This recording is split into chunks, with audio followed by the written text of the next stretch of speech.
Yud Gimel.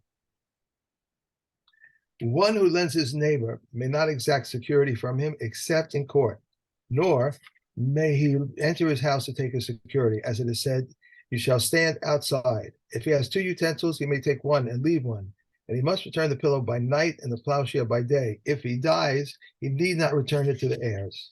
Rabbi Shimon ben Gamliel says, even to the debtor himself, he need only return it up to 30 days. After 30 days, he sells them in court. We may not exact security from a widow, whether she be poor or rich, as it is said, and you shall not take as security the garment of a widow.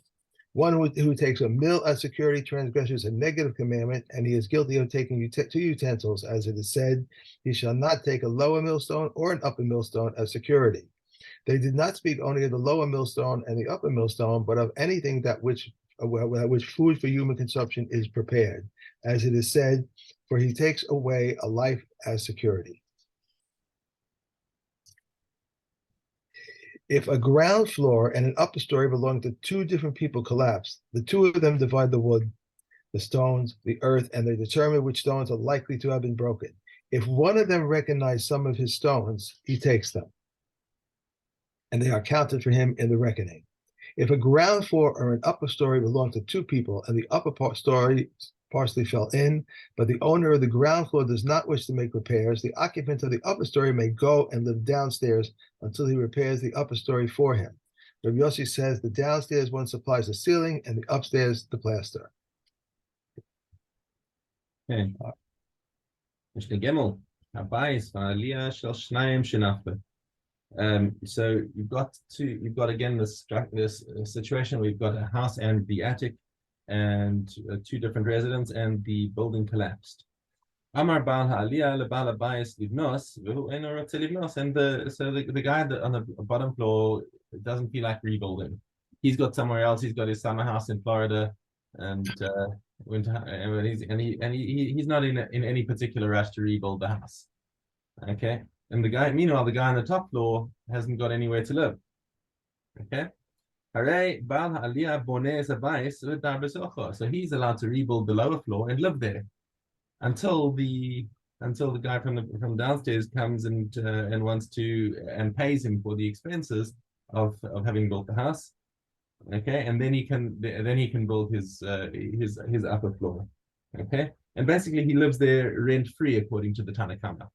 Yeah. The Yehuda disagrees. He says, okay, so let's say the guy on the bottom floor eventually does come and pay him his expenses. He's nonetheless got to pay a rental for the fact that he was living in the downstairs for all that time. Okay, Ella, if he doesn't want to pay the rental, rather he must build the entire structure himself. And then he can basically lock out the owner of the downstairs until he pays the expenses. So the Mishna over says the Yoshev abides, which means that he can stay downstairs in order to keep the other guy out. In order to keep the other guy out until he pays. But again, that doesn't really seem to overcome his objection. Maybe the objection is because he could have lived upstairs if he wanted to, but he's just living downstairs in order to keep the other guy out. But there are others who have the gears of the Mishnah that he instead of Yoshev b'bayis, Yoshev b'socha, that he just stays in the attic. Right. He stays in the attic and just locks out the resident of the downstairs floor until he pays for the building. We're only talking about 2-story buildings, it seems in the Mishnah. Yeah, this is talking about a 2-story building. I don't think they had bigger than that, but what if they had larger buildings, 3, 4, 5? So how would that? You could extend the same principle further out. If like you have a 3-story, let's say, and you have and the guy on the top is the only one who wants to build, and he could build the bottom floor and just live in that until the next guy comes and says, okay, I'll pay you, and then he can build the second floor and wait for that guy to pay. All right. Okay. Base Habad Shehu Banoi Basela. So a similar case is a base Habad, which is an olive press. okay, which is built into the rock. The Gina Afas al Gabav, but there's a garden above it. So it's in the rock. In the side of the rock is the olive press, and above it is somebody's garden. Okay, and it collapsed. So until the olive press guy comes and rebuilds the ceiling, the guy with the garden is allowed to come down and start planting things inside the olive press. Actually, I said the base bado kippin until he makes kippin are arches. Is that right? Or He goes to the dome, makes a dome over his olive press. right, makes a dome. Right, until he makes a dome over his olive press so that he can that will support the earth that he can plant his garden on. So now, what happens if you've got a wall or a tree that fell into the Rishus Harabim and they cause damage? Okay, so there you're pater from something that happens if your wall was there and there was an earth tremor and the wall fell over and broke something in the Rishus Harabim. You're not chayav for that. That's not your that's an honest. It's an act of God, as they call it. However, if the Beis Din came past or somebody saw and told the Beis Din, listen, this guy's wall is shaky. It looks like it's about to fall. So they warned him. Said, "Nasnu los man lakot et hailan, v'listor et hakotel." Either because the tree was teetering dangerously, or the wall was, and they said to him, "Listen, this is a public hazard. You need to take it down." Okay, and they said to him, "You've got 30 days. Take down the wall, cut down the tree." V'naflu b'soch hazman. If it fell down within those 30 days, he's still pater. But if it was after 30 days and he still hadn't cleared it off, now he's chayav because they gave him a grace period. If it fell down during the grace period, okay, it's no worse than our other case. But if he didn't take heed of the warning and left it up within after those 30 days, then he's definitely chayav for all damages. Okay. Misha haya koslo samoch leginat pavero.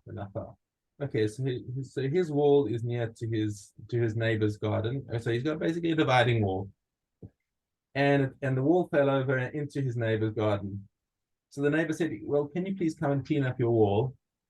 And no, he says, "You go ahead and pick up the stones. I don't feel like cleaning them up. You can clean them up and you can keep the stones." The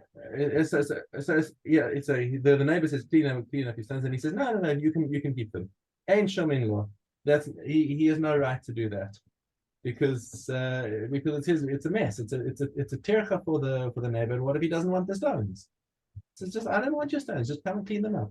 So he can force him to do it. However, if the neighbor says, okay, that's a fair deal. I need some stones as it is. So now the neighbor goes and he picks up the stones, and then the guy who owned the wall comes over to him and says, "Hey, so he says, okay, thanks for cleaning up the stones. You know what? I've decided I actually want to keep them. Let me pay you for your efforts in cleaning it up, and I'll take the stones." Again, sorry, because the neighbor has made a kinyan. He picked up the stones, and as soon as he picked them up, they're his. So there's no. So if you want to go back on it, you got to get the neighbor's consent. Okay, this is only if the neighbor actually made a kinyan on him. If he had agreed and said, okay, I'll pick up the stones, and before he actually picked up the stones, the neighbor came and said, no, you know what, I've actually changed my mind. I'll come and clean up my stones. Then that's legit. He's allowed to do that because those are still his stones because nobody's made a kinyan on them yet. Yeah. So a guy hires a worker to work with him in straw or stubble. The Amrlo, he says, "Okay, I finished my work with you. Give me my wages." The Amrlo, you know what? I don't have any cash on you. Why don't you take the straw and whatever? It's straw to the value of your salary. Take it. It's yours. Ain't Shemindo. So no. I don't want straw and stubble. I want cash, says the guy, and he can force it out of him in Beis Din. However, let's say the worker says, you know what? I like that. I actually need that, and I'll take it. So he takes it. So he decides to agree with it, and then the employer comes and says, "Hey, he says, no, you know what? I need the stubble and straw. Give me here's your salary. Give me the stubble and straw." And Shamenlo, again, once again, the worker's made a Kenyan. He's picked up the straw. It's already a done deal, and now he's got to buy it back if he wants that. Hamotzi zevel l'rishos harabim. Now, here's a guy who's like cleared up. You know, he's got his cows in the field, and he wants to take his take the manure out into the street. Okay, so if he drops it in the street, hamotzi motzi v'hamazabil mazabil. So what does that mean? And basically, it's declared hefker. As soon as he takes the manure into the rishos harabim, anyone else can come and take it because he has no right to leave it there. Now, actually, Kahati points out over here that in Maseches Bava Kama, there's a brisa that's brought that says at the time that of bringing fertilizer out into the field, a person is allowed to take his fertilizer into the rishos harabim and pile it there for 30 days. In order that it should be trampled by the animals that are walking past, because this is one of the conditions that Yeshua said when he gave them the land. Okay, but nonetheless, if it causes damage, he still has to pay for any damage that it causes. So if somebody slips on the zebel that was in the rishos harabim, as it says in Bava Kama, so even though they left their stuff with permission in the rishos harabim, they still have to pay. What did Yeshua say about this? I'm looking at my commentary. I don't have that. Oh, okay. So he says there was a condition that when Yeshua brought them the land, he said that during the time of fertilizing the fields, people have there's a blanket permission for people to dump their zebel in their rishos harabim for it to get trampled and worn fine. That's an okay thing to do in the right season. I think our Mishna is talking about just any time that's outside of season. Then as soon as he puts it in the rishos harabim, anyone else who wants to take it can take it. So it kind of says that here. It's that the one who puts out manure in the public domain may do so only if the one who puts it out, and the one who fertilizes. As soon as the one person carries the manure out of the stall into the public domain, someone should be ready to carry it away and fertilize his field.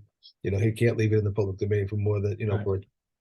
And so it alludes to that, but it's not the same. All right, good. Okay. Ensuring tit b'rishos harabim. So making, you're not allowed to soak plaster in the rishos harabim. It's and you're not allowed to bake bricks in the rishos harabim, because this is like, okay, do your stuff in your private property, not in public property. Aval govlin tit b'rishos harabim.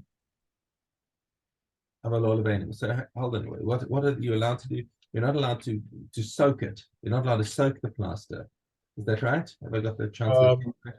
One may not sow clay in a public domain, nor nor something else. Right. Nor bricks. But one can need clay in the public domain, but not bricks. So you can need it for immediate use in building. But not bricks, right? Okay. But not bricks. Even though he's doing it, even though he's baking them actually in the rishos harabim. Okay. If somebody is building in the rishos harabim now, in other words, he's building a house, and he needs to use the rishos harabim for his building supplies. Okay, this is quite a common modern case as well. Okay, maybe avanim, maybe bone. Okay, so fine, he's allowed to do it, put it there, and make sure that and use it immediately. He can't just store it there endlessly. It's got to be for immediate use. But if it caused damage, he's still chayav for any damages. So even though he's allowed to use the rishos harabim for these purposes, if it caused damage while it was there, he's still chayav for it. So he's got to make sure that it's fenced off or whatever, that people don't fall in it. I was thinking that it's even a danger that people, Right. Rabban Shimon ben Gamliel Omer Af Metzaken Hu Es Melachto Lifnei Shloshim Yom. So Rabban Shimon ben Gamliel says that he is permitted to prepare the things that he needs for construction in the Rosh Hashanah even 30 days before he starts building, and he also says, Rabban Shimon ben Gamliel, that you're not chayiv in damages. That's stated in the Gemara, but the halacha doesn't follow Rabban Shimon ben Gamliel. He is in fact chayiv for any damages caused by his building supplies. Right. Okay. Perek Shmini. Okay. Hit Aleph. If one borrowed a cow and borrowed the service of the owner along with it, or hired its owner along with it, or he borrowed the service of the owner or hired him and afterwards borrowed the cow and it died, he's exempt. The pasuk says, if its owner is with him, he need not pay. But if he borrowed the cow and afterwards borrowed the service of the owner and hired him and it died, he is liable. As it is said, his owner is not with him, he shall surely pay. If one borrowed a cow and he either borrowed it for half a day or hired it for half a day, or borrowed it for one day and hired it for the next day, or he hired one and borrowed one, and it died, the lender claims that the borrower one died, or that it died on the day it was borrowed, or that it died during the hour that it was borrowed, while the other one says that he does not know, he is liable. If the renter claims that the hired one died for that it died on the day it was hired, or that it died during the hour it was hired, while the other one says that it does not know, he is exempt. If this one claims it was borrowed, it was the borrowed one, and this one claims it was the hired one, the renter swears that the hired one died, and if this one says he does not know, and this one says he does not know, they divide. If one borrowed a cow and sent him through his son, through his slave, through his agent, or through the son, slave, or agent of the borrower, and it died, he's exempt. If the borrower said to him, send it to me through my son, through my slave, through my agent, or your son, through your slave, or through your agent, or the lender said to him, I am sending it to you through my son, through my slave, through my agent, or through your son, through your slave, or through your agent, and the borrower replied, send it, and he sent it and it died, he's liable. So it is at the time he returns it. Okay. Is that three already? Yep, that's three. Wow. Okay.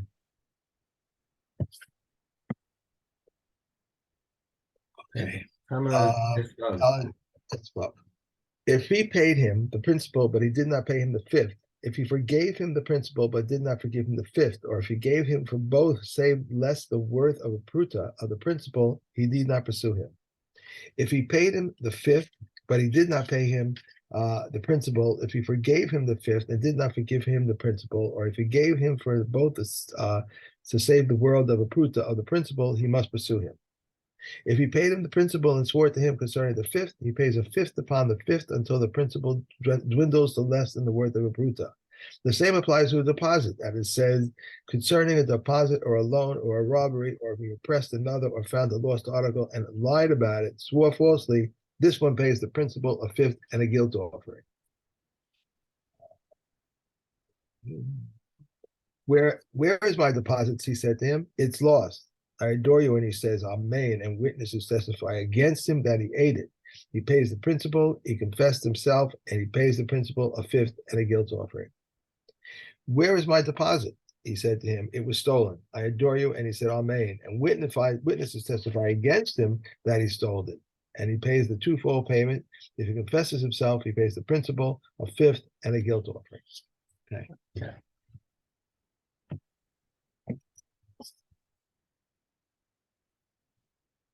Vav Dalet. A Nazir who drank wine all day is liable to only one set of lashes. If they said to him, don't drink, and he drank, he's liable for each one. If he says he's liable 3 times, so he gets 40 lashes 3 times. Is that what it is, right? Correct. If he shaved his head all day, he's liable to only one set of lashes. If they said to him, don't shave, and he shaved, he's liable for each one, which is what I just said. Okay. He contaminated himself with the tumor of the dead all day, and he is liable to only one set of lashes. If they said to him, don't contaminate yourself, and he did contaminate himself, he is liable for each one. where there three matters are forbidden to a nazir: tuma, head shaving, and the products of the grapevine. There is an aspect of greater stringency to tuma and head shaving than to products of the grapevine.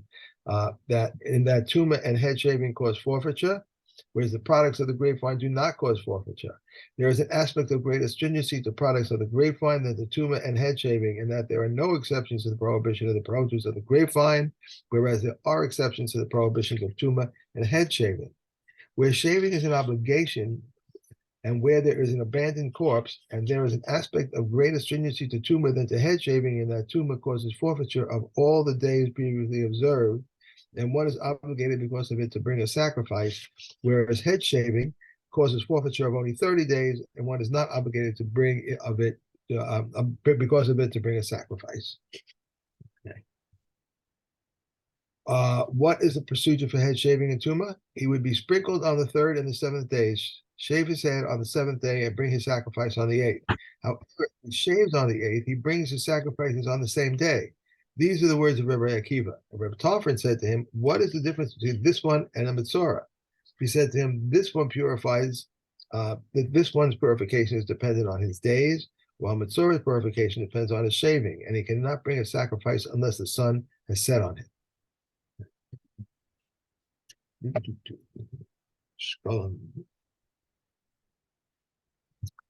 What did they do with the truma? That's wrong. What did they do with the tamura? Truma. Truma. My eyes are okay. This is talking about shkalim, not tamura. Tamura is later. Okay.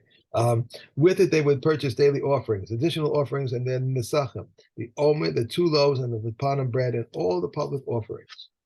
Those who watch over the aftergrowth of Shemitah year receive their wages from the funds withdrawn from the treasury chamber. Rabbi Yossi says also, one wishing to make volunteer as an unsalaried watchman. They replied to him, "You too admit that they must come from public assets." The red cow, the he-goat, which is sent to Azel, and the strip of red wool are purchased with funds withdrawn from the treasury chamber. The ram for the transport of the red cow, the ram for the transport of the he-goat, which is sent to Aziel, and the strip of wool, which is tied between the horns, the water canal, the walls of the city, its tower, and all the needs of the city are funded for the remainder of the treasury chamber.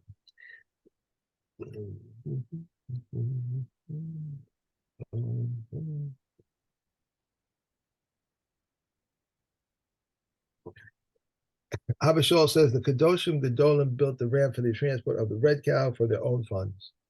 What did they do with the surplus of the remainder of the treasury chamber? With it, they would purchase wines, oils, and fine flour, which they would subsequently resell, the profits accruing to the temple. These are the words of Rabbi Yishmael. Rabbi Akiva said, "Investments may not be made with that which belongs to the temple, nor with funds collected for the poor." Now, I have to admit that when we first started the Mishnayos, I never thought of, like a little kid, I never thought, well, how did they pay for all these things? How did they pay for? They paid for the red wool. They paid for. I never thought of how they did the funds. I always thought like it was there. Never. The machatzis shekel. That's machatzis shekels for exactly. Always money was there. Okay, we have Zavim and we have Bet Gimel. Someone who has a seminal mission does not become tummy through a Zavim mission for the following 24 hours. Rabbi Yossi says only that day. Regarding a non-Jew who has a seminal nissua and the converted, he immediately becomes tummy through a zalv admission. Regarding a woman who has a discharge of blood and a woman who has a difficult labor, a 24-hour period. And regarding the day or 2 days for someone who strikes the slaves, it is a 24-hour period. Regarding a dog who ate flesh of a corpse, for 3 24-hour periods, the flesh is in its natural state. The Zav contaminates the couch in one of 5 ways, rendering the couch able to contaminate a man, to contaminate his clothing by the Zav standing on it, sitting on it, lying on it, hanging on it, or leaning on it. The contaminated couch of a Zav contaminates a man in one of 7 days, to the degree that the man will further contaminate his clothing by the man standing on it, sitting on it, lying on it, hanging on it, leaning on it, and through contact and through carrying. It is a Zav and a Tahor person sat together on a boat or a raft. They rode together on an animal, even though their clothes do not touch. The clothes of the Tahor person become contaminated with Midrash Tumah. If they sat together on a board, on a bench, on a support beam of a bed, or on a pole that is unsteady, if they both climbed up on a weak or if they both climbed up a weak tree, or onto a weak branch, or a strong tree, or the Egyptian ladder that is not anchored with a nail, if they went together onto a ramp, a beam, or a door that is not secured with plaster, in all of these cases they become tameh. The Rebbe Yehuda rules them tahor. Yeah. Now we'll get to tomorrow. Now, yeah. Okay, we have bait. Regarding an individual's katos that whose owner receives atonement, it must be left to die. But communal katos whose owners have received atonement are not left to die. Rabbi Yehuda says they must be left to die. Rabbi Shimon says just as we find with regard to the offspring of a katos and with the tamura of a katos, and with the katos whose owners have died, the matter was stated only regarding the katos of an individual and not regarding a communal katos. So too with regard to a katos whose owners have received atonement and a katos whose year has passed, the matter was stated only regarding the katos of individuals but not communal katos. In some respects, the laws of Kedoshim are more stringent than the laws of Tamura, and in other respects, the laws of Tamura are more stringent than the laws of Kedoshim. Kedoshim can make a Tamura, but a Tamura cannot make a Tamura. A community and partners can consecrate Kedoshim, but they cannot make a Tamura. And we can concentrate as Kedoshim fetuses and limbs, but we cannot make a Tamura with them. The laws of Tamura are more stringent than the laws of Kedoshim. The Tamura sanctity takes effect on a permanently blemished animal, and the animal does not become deconsecrated with respect to being sheared and worked with. Rabbi Yossi, the son of Rabbi Yehuda, says the Torah treated an unintentional act like an intentional act with regard to Tamura, but it did not treat an unintentional act like an intentional act with regard to Kedoshim. Elazar says a mixed breed, a treifa animal born through a cesarean section, a tumtum and androgen do not become sanctified, and they do not sanctify other animals. There are three Kedoshim whose offspring and Tamura exchanges are similar to the original Kedoshim themselves concerning the offspring of Shalom. Concerning the offspring of Shalom, no, that's wrong.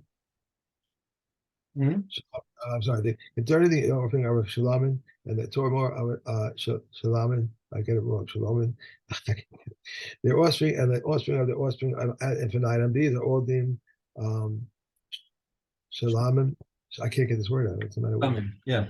I'm looking at that. Thus, they require leading libations in the weaving of the breast and thigh. Rabbi Eliezer says the offspring of a shalom may not be offered as a shalom, but the sages say it may be offered. But Shimon says, Rabbi Eliezer and the sages did not disagree the offspring of this offspring of a shalom. Concerning the offspring of the offspring of a tamor, that may not be offered. Concerning what today the degree concerning the offering itself, Rabbi Eliezer says it may not be offered, whereas the sages say it may be offered. Rabbi Yeshua and Rabbi Pius testified concerning the offering of a shalamin that it may be offered as a shalamin, and Rabbi Papa said, I testified that we had a cow that was a shalamin sacrifice, and we ate it on Pesach, and we ate its offspring of shalamin on the festival. Okay. That's for today. Okay, have a great day. Thank you. Too. And I will see you tomorrow, Mr. Shem.